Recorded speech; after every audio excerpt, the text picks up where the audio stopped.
क्या आपको कभी कभी ऐसा लगता है कि आपका दिमाग फट जाएगा? कभी कभी ऐसा लगता है कि दिमाग में इतना कुछ भरा हुआ है लेकिन फिर भी दिमाग काम करना बंद हो जाएगा। दैट इज़ बिकॉज आपका माइंड ओवरलोड हो चुका है and it is the time to declutter it now. ये ऐसा होता है, कभी कभी हमारा लैपटॉप या कंप्यूटर भी जब ओवरलोड हो जाता है then it becomes slow. Similarly हमारा माइंड भी जब ओवरलोड हो जाए इन्फॉर्मेशन से तो वो स्लो हो जाता है, काम करना बंद कर देता है। And that is the time when we need to declutter our mind. Hi friends, I'm Swati Arora. I'm an NLP practitioner and a certified life and business coach. And today I'm talking about this very topic, which is how you can declutter your mind. Very important. Go ahead and watch this entire video. I'm going to share 5 important tips with you. Practical tips जो आप आज से शुरू कर सकते हैं अपने mind को डीक्लटर करने के लिए और काम रहने के लिए। So first point is declutter your physical space. Physical clutter leads to mental clutter. सबसे पहले अपना जो physical clutter है उसको क्लियर कीजिए। आपके आसपास बुक्स है, फाइल्स है, बहुत सारी चीज़ें पड़ी हुई हैं, क्लोथ्स पड़े हुए हैं। जब ऐसा कुछ सिचुएशन होता है तो माइंड को, आपके ब्रेन को सिग्नल्स मिलने लग जाता है that you are overloaded with a lot of work. आपका माइंड ऑटोमेटिकली ओवर टाइम करने लग जाता है, ऑलरेडी एग्जॉस्ट हो चुका होता है एंड और इन्फॉर्मेशन नहीं ले पाता। इसीलिए ऑर्गेनाइज्ड होना, चीज़ों को अपनी जगह पे रखना and clean space of work होना ज़रूरी है। मैं ये नहीं कह रही हूँ कि आप क्लीननेस फ्रीक बन जाओ, आप OCD प्रॉब्लम पाल लो, मैं ये नहीं कह रही हूँ। I am just saying that keep your environment clean, organised रखिए, बुक्स को अपनी जगह, किताबों को अपनी जगह, फाइल्स को अपनी जगह, क्लोथ्स को अपनी जगह। Just as you start to clean your environment, आप जैसे जैसे अपने फिजिकल स्पेस को क्लीन करेंगे आप देखेंगे आपका माइंड ऑटोमेटिकली डीक्लटर होना शुरू हो जाएगा and that's when you will get more and better ideas. The next point is writing it down or journaling. A recent study shows that on an average a person gets 6,200 thoughts per day in his mind.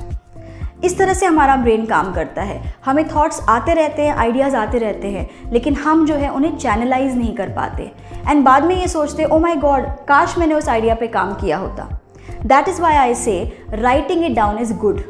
आप एक journal या एक notepad अपने पास हमेशा रखिए। जब भी आपको कोई आइडिया आए, कोई प्लान आए, कोई थॉट आए, आप उसको डॉक्यूमेंट कर लीजिए सो दैट बाद में आप उस पर काम कर सकते हो।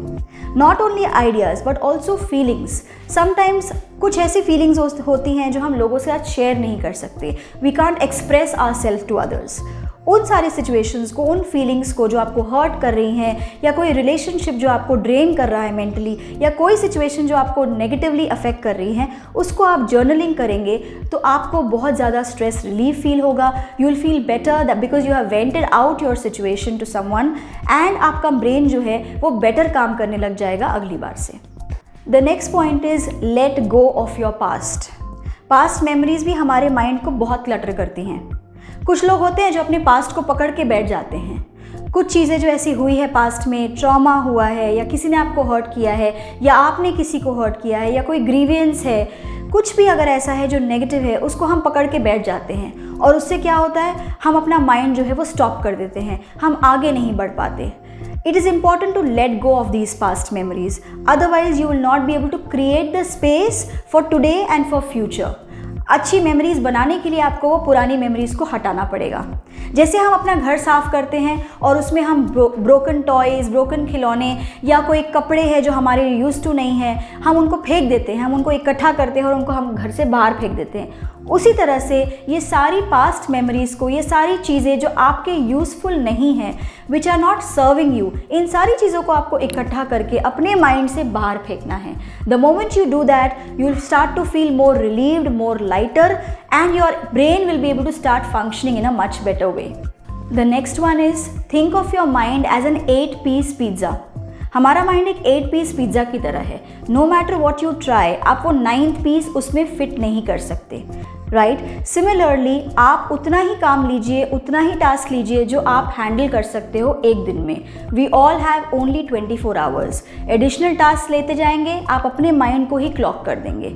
इसीलिए we have to understand, don't take more than you can do, don't eat more than you can chew. So try to take tasks which are good and which you can complete in that particular time.